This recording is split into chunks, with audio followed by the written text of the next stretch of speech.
Telangana BJP అధ్యక్షుడు రామచంద్రరావు హుటాహుటిన ఢిల్లీకి పయనమయ్యారు. రాష్ట్రంలో చోటు చేసుకున్న తాజా రాజకీయ పరిణామాల నేపథ్యంలో బీజేపీ జాతీయ నాయకత్వం ఆయనకు అత్యవసర పిలుపునిచ్చింది.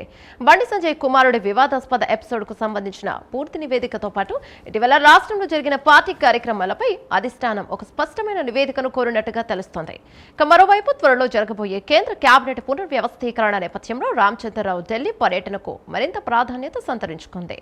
దాదాపు 30 మంది కేంద్ర మంత్రులను మార్చ్ కొత్త ముఖాలకు అవకాశం ఇస్తారనే ప్రచారం జరుగుతున్న తరుణంలో తెలంగాణకు సంబంధించిన కేంద్ర మంత్రి పదవుల మార్పులు చేర్పులపై కూడా ఈ భేటీలో కీలక చర్చ జరగనుంది. రాబోయే ఎన్నికల్లో తెలంగాణలో బీజేపీని అధికారంలోకి తీసుకురావడానికి అనుసరించాల్సిన వ్యూహాలు, ఎత్తుగడలపై పార్టీ పెద్దలతో ఆయన సుదీర్ఘంగా చర్చించనున్నారు. దీనిపై మరింత సమాచారం మా కరెస్పాండెంట్ నాగేంద్ర అందిస్తారు. రైట్ నాగేంద్ర, చెప్పండి. Thank you Yamuna.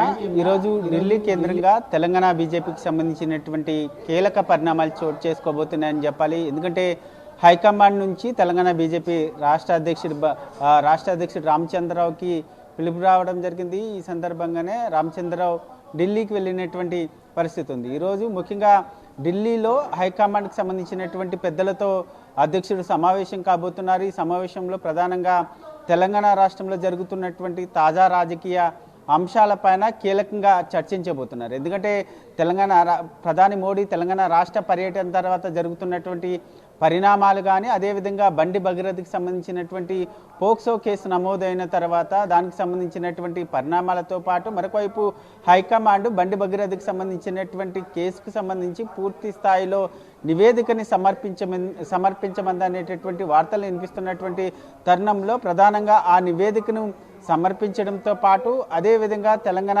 బీజేపీకి సంబంధించినటువంటి అంశాలపైన కీలకంగా చర్చించేటటువంటి అవకాశం కనిపిస్తుంది. ఎందుకంటే కేంద్ర కేబినెట్కి సంబంధించినటువంటి విస్తరణకు సంబంధించినటువంటి అంశంలో దాదాపు 30 మందిని మార్చడంతో పాటు కొత్త వారికి అవకాశం కల్పిస్తారనేటటువంటి చర్చ జరుగుతున్నటువంటి తరుణంలో ప్రధానంగా కేంద్ర కేబినెట్ విస్తరణ జరిగితే తెలంగాణ నుంచి ఎవరెవరికి అవకాశం కల్పించాలి అనేటటువంటి దానిపైన హైకమాండ్ పెద్దలకి అధ్యక్షుడు సూచనలు చేసేటటువంటి అవకాశం కనిపిస్తుంది. దాంతోపాటు మరొకవైపు నేషనల్ ఎగ్జిక్యూటివ్ కమిటీకి సంబంధించినటువంటి దానికి సంబంధించి కూడా విస్తరణ జరిగేటటువంటి అవకాశం ఉంది. దానికి సంబంధించి కూడా ఇప్పటికే తెలంగాణ బీజేపీ నేతలంతా కూడా ఎన్నో ఆశలు పెట్టుకున్నటువంటి పరిస్థితి ఉంది. ఒకవైపు ఎగ్జిక్యూటివ్ కమిటీలో పదవులు వస్తాయి, మరొకవైపు కేంద్ర కేబినెట్లో తమకు అవకాశం వస్తుందనేటటువంటి ఆశలో ప్రధానంగా తెలంగాణ బీజేపీ నేతలంతా ఉన్నటువంటి పరిస్థితి ఉంది. ముఖ్యంగా కేంద్ర కేబినెట్ విస్తరణ జరిగితే దాంట్లో తమకి